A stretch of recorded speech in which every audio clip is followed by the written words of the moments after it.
Hey guys, welcome to another video on the Inside Spurs Show. Happy Friday morning. I hope we're okay. Hope we're all right. I hope we're looking forward to a great weekend. Yes, obviously the Aston Villa preview. So we're talking about Aston Villa game. Just turning up my mic. You'll hear me a lot better now. Obviously, Aston Villa game, it's quite a big game. You know, I put it into the title that it could be a 6-pointer. I'll explain why in a minute, don't worry. But we'll talk about the game. We'll talk about some injury news. Talking about some pretty good injury news for Aston Villa, that's for sure. We're going to hark back to the Spurs Villa game from last year, the home game, not the away game. You know, when I do these previews, I always go back to the corresponding fixture the year before, not the other one. So, anyway, you'll see what I mean when I get into it. Just to say, if you're watching this, you new, subscribe. You're very much welcome to join us for the journey. Yes, I will give you a heads up. I'm growing a mustache. It isn't for fashion's sake, it's for Movember. So it's a month for mental health of men. All right. So you'll see what I mean as I'm doing that. I do have a t-shirt. I will put it up there. Gareth will be next to it. I won't remove Gareth. Don't worry. He's staying up there as well. Morning Spurs. Morning Polly, Dan, Bazza, Gonzo. How are we all? I hope we're all okay. So Aston Villa. This game, I think a lot of people think Aston Villa and Spurs will be in and around the hunt for a top 4 finish. Okay. You can think Spurs are going to finish 8th. You can think Aston Villa are going to win the title, but they'll be in and around that top 4 hunt. When they drop out of that hunt, if they even do, there's another story, but they'll be in for the hunt. And this game last year is going to be completely different to the game this year. And I'll say why in a minute. But for me, this game is important. You know, if we look at the Premier League table, which again, professionalism, haven't got it ready. Aston Villa right now are holding that 4th position. They've got 18 points at the moment. Spurs are 5 points behind right now, even though they've conceded less and scored more, which you wouldn't think we do because Spurs fans, a lot of them seem to think we don't score enough or we concede too many. But yeah, we've got a better goal scoring record and goal defensive record than Aston Villa. So winning this game is important for a few different reasons. It's the home game. You should always try and win all of your home games. That's the key thing in everything in football. Win your home games. And last year, we didn't have that luck. We lost 2-1 at home last year against Villa. Obviously, the away game was a different beast. The away game, I think health-wise, everyone was quite healthy. But I think that game, you saw more of what Spurs' team normally looks like. And you'll see what I mean is because when I looked at the team last year, you had Vicario in goal, you had Destiny Udogie and Pedro Porro as your fullbacks, you had Davies and Emerson Royale as your centre-backs. So we're playing with 4 fullbacks last year.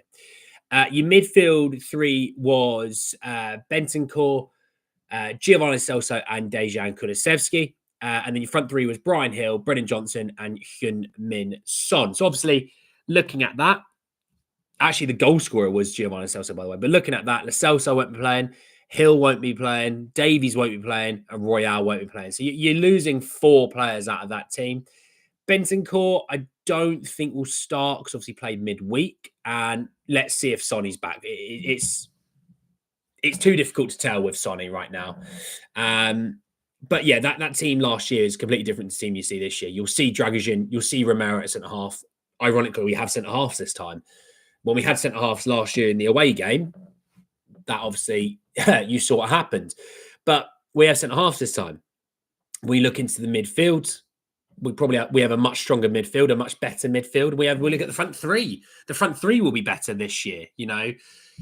Sainki, I hope, has rested himself because he ran himself into the ground midweek against City. Brennan Johnson, obviously, is a better version of Brennan Johnson this year than he was last year. And obviously, Heung-Min Son is still him. Here's Mo. That's it. Yeah. Big up for Movember. Absolutely. Mental health is your health. Nice touch aside. Oh, goal, brave and bold. Absolutely. Managed to catch you for a live. Blessings to you in all the Spurs land. Absolutely, Polly. Appreciate that. Hey, Johnny, any injury news, man? And good morning. We'll get to it in a minute. You'll get to it in a minute, DB. Hey, El Dante, mate. I'm good. How are you? We have depth, decent depth we didn't have last season. Absolutely. Man City got cooked even though our finishing sucked. Well, the Man City, obviously, yeah, possession-wise, had the ball, but we suckered them in. We drew him in and then we pounced. Luckily, Radu got minutes to cover Mickey. Good win. Yeah, and look, with Radu, we've all been clamouring for more minutes for him. You know, Carabao game aside, let's just take that game. I'm just going to put it over here. You can't see it; it's out of sight. It's just over there, right? Can't see it. We've all been clamouring for him to get more minutes, and next man up mentality is always the way you should look at injuries. Don't look at injuries as, oh no, Mickey's out, season's done. Look at it as, well, Radu gets minutes now. Let's see what we've got on Radu because we spent money on him. We you know, as a defender, an actual defender, fantastic in the air, great interceptor, great shot blocker, a bit of a beast. Athletic wise, good enough. What's he like with the ball? That's one of the key things. I think most Spurs fans go, what's he like with the ball? Because we see some good things, we see some bad things. He looks better on the right than he does the left. But we need to see more of it. We need a bigger sample size, right? Only problem with Dragic is that he's a centre-back on the right, so Romero will have to play on the left. He's struggling. That's it. Yeah, well, look, do you know what? Look, with that, that's true. Romero's a right centre-back. Dragic is a right centre-back. But at the end of the day, if your midfield can get on the ball and we can beat a press, you can get Villa. You can get Villa. You really can.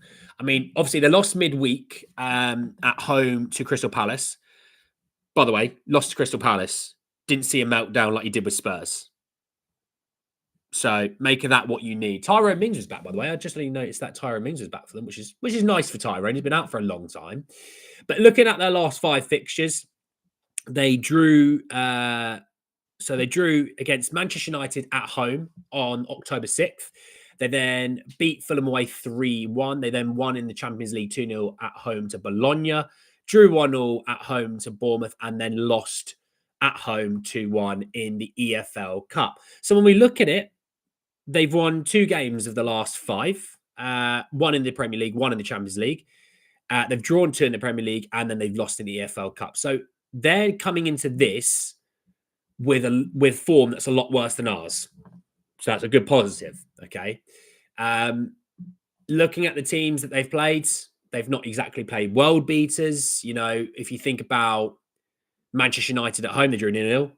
We thumped them, destroyed them. Could have been 7 or 8, to be honest. Should have been a lot more than 3. That's for damn sure. Obviously, Bournemouth are a decent team. You know, Bournemouth are a decent team. I think City needs to be wary of them this weekend. I think City play away at Bournemouth on Saturday afternoon. They need to be aware of them because Bournemouth are a much better team than people want to let on, by the way. They obviously beat Bologna. Bologna are a weaker side than they were last year, but it's still a win in the Champions League. You take those no matter who you play against. Losing to Palace in the Cup. We lost to Palace. It happens. Beating Fulham away. Beating Fulham away is a good result, by the way. That of all the results they had, that's the one that you sit there and put. That's the cap. You put your cap on that one and say, that's the marquee result of the 5, right? And I think, you know, we've got to be aware of that. But when you look at it, what they've done at home, they've drawn 2 of the Premier League games and lost in the EFL Cup. Now, they won the Champions League one, but the win they had in the Premier League was away from home. So actually, at home, they've not been brilliant. So they're not in great form. They're great in away form. Away form, they're great because in the last 5, they've played one, they've won it. So look, we still need to be wary though, because Villa are a good side. And I'm not one of those YouTubers. I don't say things for clicks. I don't say stupid things. I don't go like Ollie Watkins couldn't even do it in the Championship. You know what YouTubers like? They say things so people react, they clip it, they put it out online. For me, Villa are a good side. They are a good side. They're a well-drilled side. Emery is a fantastic coach. And I've always said Emery is a fantastic coach. With Spurs are going into this game with squad-wise, we're weaker. We are absolutely weaker. Radu makes runs as well, has a nice long through ball, and then watching Genoa games, he's a good player. Dragonotti plays simple, tough boy footy. The steel Spurs have missed. Well, I saw him at set pieces. Anyone that went near Vic, it was like big brother to little brother, even though Vic is older than Dragonotti. It was just, I'm going to shunt you out the way. And you just saw players just flying out of the way because he was like, I'm not having it. Going in a keeper, I'll eat you. And you know what I think about Radu.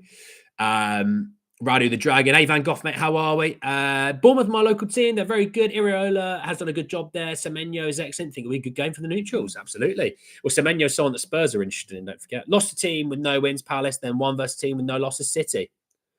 It's what we do, baby. It's what we do. Tough game, but I still believe we can win. The players just need to believe. We really need the points in the league. Tielemans has been excellent. We definitely need to use Saar Bentancur alongside Basuma, or we'll be done in the midfield and outnumbered. Palace and Bournemouth are liking the Prem. Well, look, let's talk about the Spurs side of things. Obviously, Odegaard out for a little while due to what can be only deemed as a serious setback in terms of the injury situation. I think Sonny's going to be back for this game. Now, obviously, Ange's press conference comes out in probably about 2 hours' time. I am ahead of schedule, so if I'm wrong, don't shoot me. But we should expect to see Sonny back. Obviously, Timo, I expect Timo to miss this game because he looked like he pulled up with an injury. Mickey, I think we're going to see Mickey back after the international break. That's my kind of guess. So looking at that, though, what's my predicted Spurs team? Oh, Vicario in goal. Ooh, Halloween's just been, but that's a spooky take, I know. Desi Adogi and Pedro Porro as your fullbacks, your centre-backs, Radu and Kuti. I think we can all Spurs fans agree that's the back five. Anyone that disagrees is just trying to be hip and different and edgy. That's your five. The midfield three is a really interesting one. I think Saar, obviously only playing 45 minutes in the week. I'd expect to see Pape. And I think this is a bit of a game for Pape. I have been crying out for Pape to start more games. I've seen Spurs fans on Twitter for weeks on end saying he's out of form, he's not good enough, he's this, that, and the other. And I've been on the Pape hype train. I've been sitting there the whole time. I'm the train conductor. I've got my hat on, pulling the horn and all that. I'm checking your tickets, make sure you're not jumping anything. I've been saying he needs to start more. His energy is infectious. His pressing is phenomenal. His box-to-box ability is one of the best in the league.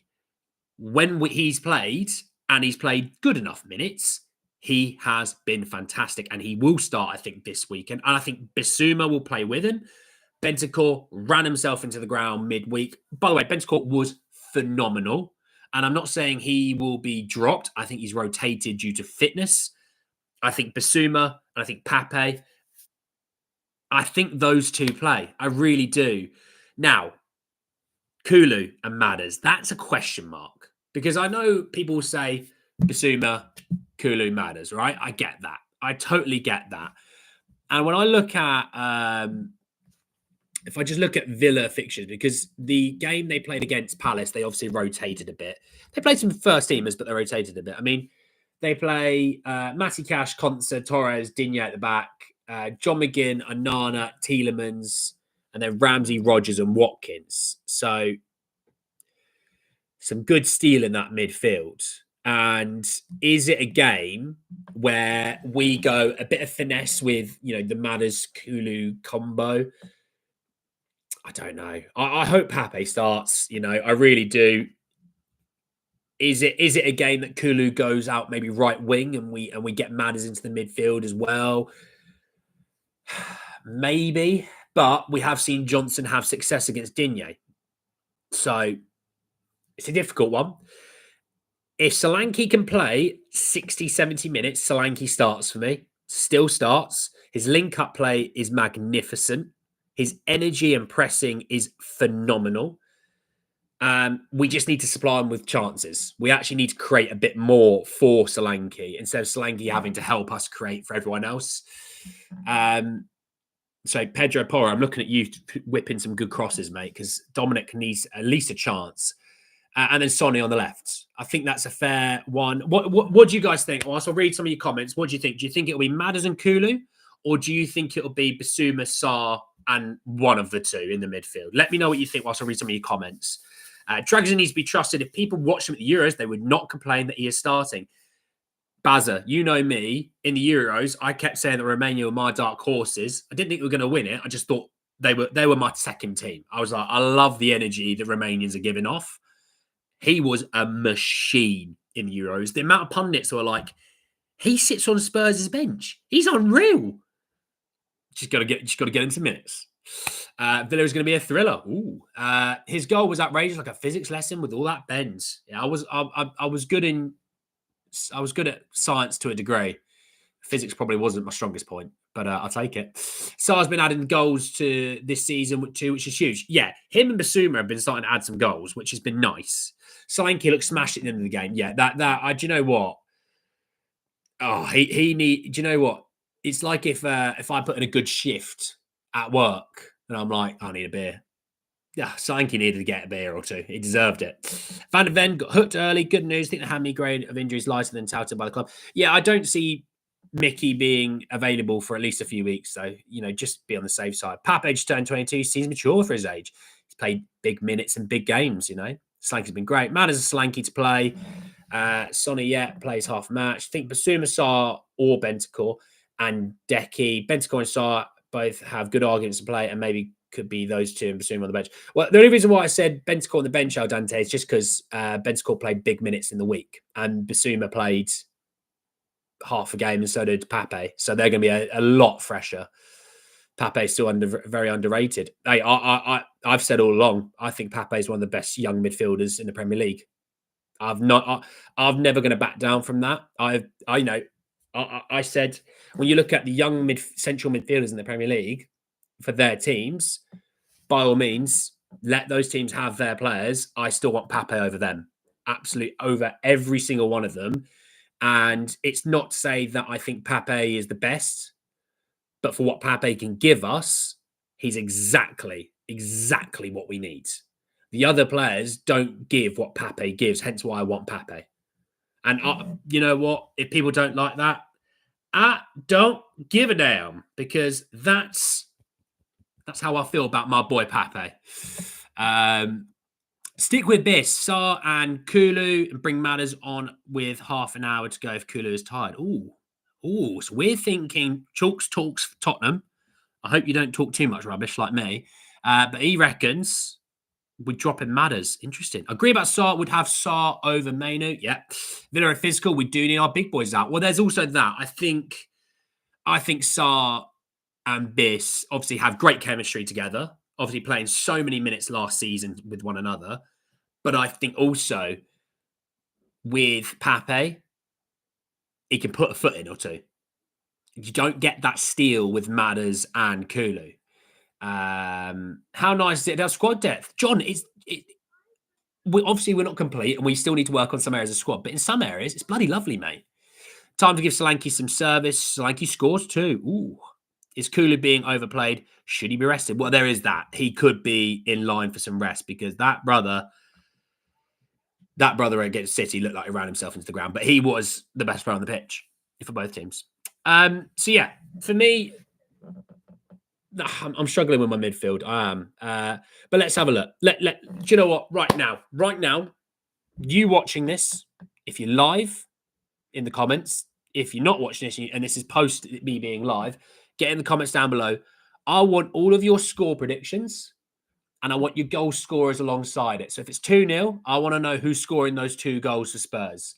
Is it 1-1? Is it guy getting a brace?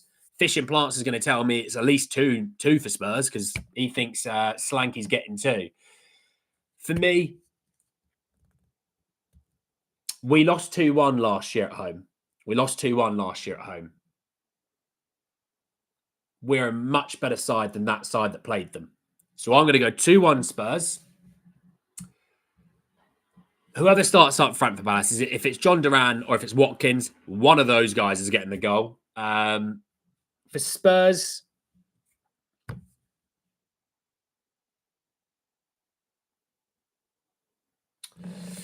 Sonny. Do you know Sonny and Dragusin from a corner? I just think a good ball in and just let Dragusin attack it. He is, if you've not watched him at Genoa, you really watch him in the air and you watch him and how physical he is and how much of a beast he is compared to other players, you'll realise he's a machine and a monster. So I think if you go put a good ball in and just let Dragusin run at it. Because one thing I noticed, City in the week, we had a corner fairly late on, and this obviously Dragusin was the only centre back we had.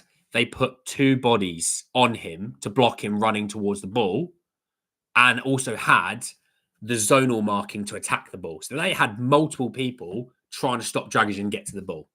Make that what you need. Am I the person who thinks we need to be going all out in Turkey this week? Why do you think that, DB? We're sitting second in the Europa League at the moment. We are 3 wins from 3. We've got Elfsborg at home to come. So you should think that's another win. That'll be 12 points. You've then got Roma at home. You'd think we'd beat Roma. They're like 10th in the Serie A or something like that. So I think if you win both your home games, we're all good. I don't think we need to go all out in the Europa League this coming week. I don't think so. What happened to Bentancur Ban? It's gone quiet, mate. Bergval, not starting this one. 3-1, Sarr, Johnson and Solanke for us with Bailey for them. I can see that. 3-1 Spurs. Polly, I need the goal scorers. Don't forget that. Apologies if you could hear a dog barking in the background. I do apologise. Solanke gets 2. Son gets 1. 3-1 Spurs. Solanke and Romero scored 2-1. 2-1 Basuma, Duran and Son off the bench. Oh, Son's off the bench. Interesting. Since the game after the Everton match, I bet Romero scored in every match. He hasn't. I think he should be scoring more due to his presence at pieces and how many corners we get. Well, I think with corners, we need to be putting in better deliveries. The deliveries have been appalling. Other than the fact if we go short and then just go, Pape, you're on the edge of the box, just do what you want, mate. And he goes, watch this. 2-1, Solanke Johnson. I want to score the top 8 early rather than late. I wouldn't worry about it, friends. You know, we're in a really great position in the Europa League. Even if you lose that, you're 3 wins from 4. I'd say 90% of the Europa League would absolutely cry out from 3 wins from 4. We're also gonna beat Elfsborg and Roma. We'll be fine. We'll be fine, mate. Don't worry about it. Obviously, Twitter will tell you sack Ange, sack all the players. I hate them all. Can't believe we lost Galatasaray. The club's a disgrace. But, you know, for the normal people, you can actually lose a game of football. But no, we'll be fine, DB. It's all good, bud. Son, Johnson and Porro scores. Porro scores an own goal. Flute fetching off the ref. Villa don't score. Okay. I promise not to watch till we'll win. Attaboy, Gonzo. I'll hop over to Spain to make sure we just double up, just be on the safe side. Bergval took a decent corner for a goal a couple of games ago. He did. Problem is he can't start. Problem is he's playing in a position where Kulusevski plays, and that's his biggest issue at the moment. But look, I still think 2-1 Spurs. I think you win that. I think if you start then to look at the Premier League, 10 games in, you'll have 5 wins, 1 draw, and 4 losses. You probably go, that doesn't sound great. But then you go, we're 2 points behind Villa. You know, we're keeping up and intact with the other guys in and around sort of, well, technically third. We're 5 points behind third even because that's Arsenal. But we're keeping up and around those guys there. Newcastle play Arsenal this weekend. So one of those guys is dropping points, if not both. Let's have a look at the Premier League fixtures really quickly, just so I have a bit of an idea. Premier League fixtures. You've got Liverpool playing Brighton. So if Liverpool beat Brighton, there you go. There's another team dropping points. Man City away to Bournemouth, Ipswich, Leicester, Southampton, Everton, Forest, West Ham, Wolves, Palace. We obviously play Villa. That's another team. Man United played Chelsea. Never know on that one. Fulham, Brentford on Monday night. So fascinating stuff. I still think 2-1 Spurs. I absolutely do. Batmos Parkinson an issue. Got exposed against West Ham and Man City. He put Timo through too. 2-1 Spurs with a Timo double. I reckon he's been smashing goals in training, and that's why Ange sticks with him, as well as his general efforts. Coys. Love it, Michael. Although I do think Timo might miss out because he did look like he pulled up with a bit of a groin issue. So I don't think Timo's going to be starting, regardless if he is fit. Just, you know, let's not risk it. And if Sonny can play 60, 70 minutes, you're starting Sonny. And Son's only missed out a little bit. He's not been out for long, so his match fitness should still be there, hopefully. So you should get 60 minutes out of Son. He's still got Mikey as well, don't forget. Get Bergval in the gym and build up his strength and stamina. He'll be able to properly keep Kulu on his toes. That'd be lovely. 3-2 win, Solanke double, and a goal for Maddison. I'd take that as well. Morning, Sonia. That Paul Brighton match is brutal. They just played. They did play. The first half was naff, and the second half was incredible. 5 goals. I think the squad will all get plenty of minutes. About the 50-game mark, they'll be screaming for rest. Well, that's why rotation is key. Hence why Galatasaray Roma, Rangers, Hoffenheim, Elfsborg, those games, you're going to want to rotate a bit. I think you'll rotate a bit against Manchester United as well. Not massive amounts against Man United, but I think you get 2 or 3 players coming in. Set plays on corners make Spurs opponents give space inside the box. Spurs score on headers off corners. I was thinking Timo's injured after coming on Wednesday. Yeah, I don't know. He looked I came off limping, so I would assume he's going to miss some time. But let's see. But anyway, thank you so much for joining me this morning. I will be hopefully back tomorrow. I'll be uploading on the second channel. Link in the description down below. Go and subscribe. Have a little watch of it. It's just gaming stuff. I'll be back hopefully tomorrow to speak a bit more about Spurs. But if not, I'll be back Sunday morning to give you my last morning thoughts. Enjoy the rest of your mornings. Enjoy the rest of your evenings and afternoons, whatever you're doing. Make sure you look after yourselves. And I'll see you all to chat a little bit more nonsense about Spurs very soon. Take care, everyone. Peace.